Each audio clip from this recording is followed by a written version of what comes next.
নমস্কার, দেখছেন talk to Bangla. আমি অভিষেক রয়েছে আপনাদের সাথে। এই মুহূর্তে যে খবর নিয়ে উপস্থিত হয়েছি, আইএনডিআইএ জোট যখন সংসদের বাদল অধিবেশনের তৃতীয় দিন একদম বিহারের যে এসআইআরটা সেটাকে নিয়ে একদম ইলেকশন কমিশনের বিরুদ্ধে পার্লামেন্ট এবং পার্লামেন্টের বাইরে তারা অভিযোগ জানাচ্ছে, তারা ধর্ণা প্রদর্শন করছে, প্রতিবাদ জানাচ্ছে, সেই সময় আমরা দেখলাম যে ছবিটা একদম বিপরীত একটা অদ্ভুত ঘটনা ঘটলো।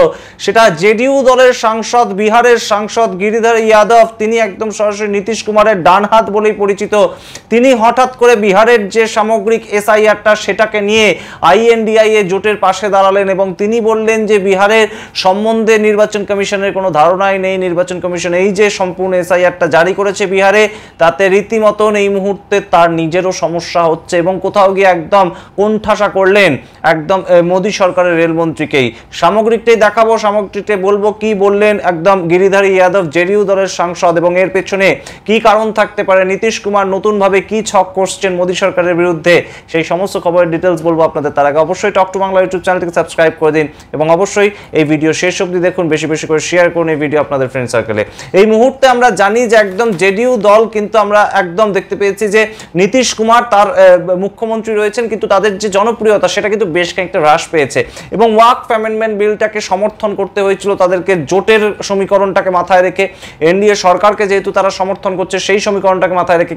আজকে কিন্তু আমরা দেখলাম একই ছবি উঠে এলো, কিন্তু একদম সরাসরি সাংবাদিককে হঠাৎ করে সাক্ষাৎকার দিলেন কিন্তু গিরিধর যাদব। তিনি বিহারের জেডিইউ দলের একজন এমপি এবং তিনি কিন্তু রীতিমতন এনডিএ জোট সঙ্গী বলাই বাহুল্য, এবং সেই জায়গা থেকে তিনি যখন সাংবাদিকদের সাক্ষাৎকার দেবেন তিনি আইএনডিআইএ জোটের বিপরীতে কথা বলবেন এবং এই যে ধর্ণা প্রদর্শন, এই যে প্রতিবাদ চলছে আইএনডিআইএ জোটের পক্ষে তার বিরুদ্ধে কথা বলবেন, এটাই স্বভাবত ভেবেছিলেন সাংবাদিকরা। কিন্তু যেটা আমরা দেখলাম সরাসরি তিনি যেটা বললেন যে ইলেকশন কমিশনের কোনো ধারণাই নেই বিহার সম্বন্ধে এবং বিহারে এই যে নতুনভাবে যে এসআইআরটা জারি করা হলো সেটা সরাসরি বিহারের মানুষের ওপর চাপিয়ে দেওয়া একটা প্রক্রিয়া। কি বলছেন গিরিধর যাদব, আপনাদের কোট আনকোট পড়ে শোনাই। তিনি প্রথমেই বলছেন নির্বাচন কমিশনের ব্যবহারিক জ্ঞান নেই, ওদের না বিহারের ইতিহাস জানা আছে না কোনো রুল, এবং তার পরবর্তীতে আমার সমস্ত কাগজপত্র একত্রিত করতে 10 দিন সময় লেগেছে।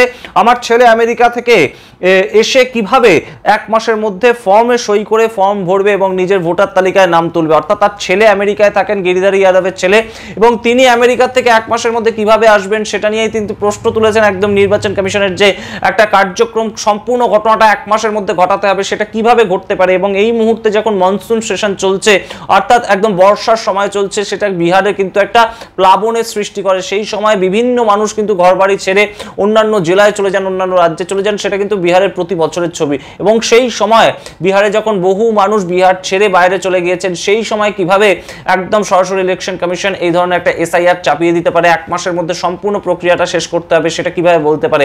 এই নিয়ে গিরিধর যাদব আরো মুখ খুলেছেন। তিনি বলছেন এসআইআর আমাদের উপর জবরদস্তি চাপানো হয়েছে, এর জন্য কমপক্ষে 6 মাস সময় দেওয়া দরকার।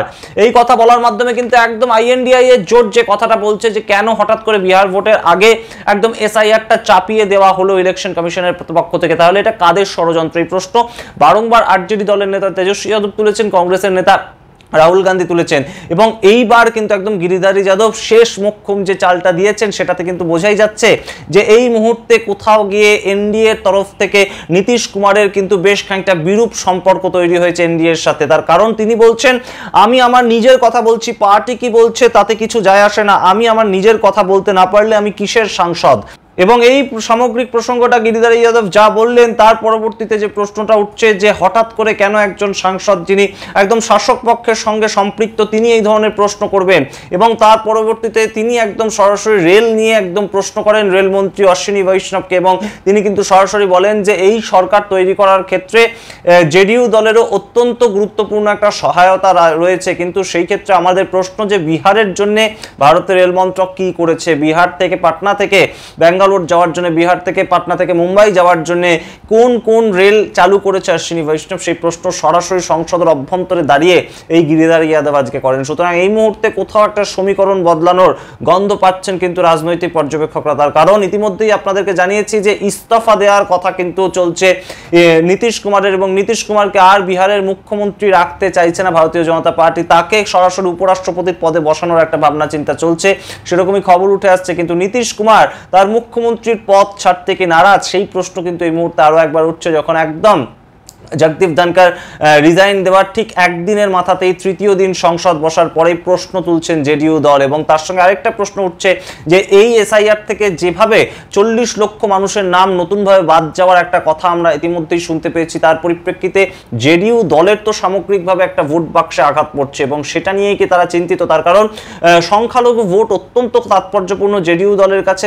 সংখ্যালঘু ভোটের ভিত্তিতে কিন্তু জেডিইউ দলের বিভিন্ন সাংসদরা সাংসদ হন, বিভিন্ন এমএলএ হন। সুতরাং সেই সামগ্রিক প্রেক্ষাপটে দাঁড়িয়ে এই মুহূর্তে যেভাবে গিরিধারী যাদব একদম সরাসরি এনডিএ সরকার এবং তার সঙ্গে ইলেকশন কমিশনকে রীতিমতন অ্যাটাক করলেন, সেটা কিন্তু অন্য ধরনের একটা ছবি উঠে এলো। এবং আইএনডিআই জোটের দিকে কি নীতিশ কুমার কোনোভাবে ঝুঁকছেন, এই প্রশ্ন আরো একবার উঠে এসেছে। সামগ্রিক প্রেক্ষাপটটা তুলে ধরলাম আপনাদের সামনে। এই মুহূর্তে সংসদ যেভাবে চলছে, সংসদের মধ্যে যেভাবে আন্দোলন গড়ে তুলছে আইএনডিআই জোট, সেই একই আন্দোলনের সুর কিন্তু শোনা গেল গিরিধারী যাদব একদম জেডিইউ দলের একজন সাংসদের মুখে।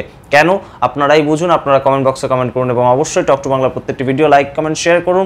এর পরবর্তীতে দেখুন এই ভিডিওতেই যে গিরিধারী যাদব কিভাবে একদম সরাসরি অশ্বিনী বৈষ্ণবকে সংসদের অভ্যন্তরে রেল নিয়ে প্রশ্ন করলেন। लेकिन बिहार का भी बड़ी महत्वपूर्ण भूमिका है एनडीए सरकार लाने में।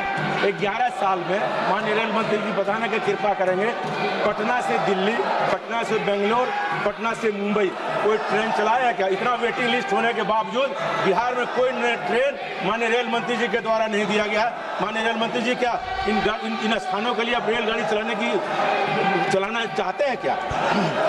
मान्यवर सांसद महोदय जरा ध्यान दें कि 5 आपके पूरे क्षेत्र में अमृत भारत ट्रेन जो कि पटना से दिल्ली, अपने दरभंगा से दिल्ली और बेंगलोर के लिए और पूरी की पूरी अमृत भारत गाड़ियां नई चालू हुई है। और ये प्रधानमंत्री जी का एक बहुत ही विशेष ध्यान है कि अमृत भारत ट्रेन ऐसी ट्रेन है जो गरीब से गरीब वर्ग को भी अच्छी फैसिलिटी की एक ट्रेन की सुविधा देता है, और ये सब नई गाड़ियां शुरू हुई। माननीय सदस्यगण, मैं आपसे आग्रह करता हूं, संसद हमारी गौरवशाली लोकतंत्र की सर्वोच्च संस्था है। मेरा आपसे आग्रह रहता है कि संसद और संसद परिसर के अंदर अपना व्यवहार, अपना आचरण, अपनी कार्य पद्धति मर्यादित होना चाहिए। देश की जनता ने आपको उनकी आवाज, उनकी अपेक्षाएं, उनकी कठिनाई, उनकी चुनौतियां, देश के मुद्दों और नीतियों पे चर्चा करने के लिए भेजा है।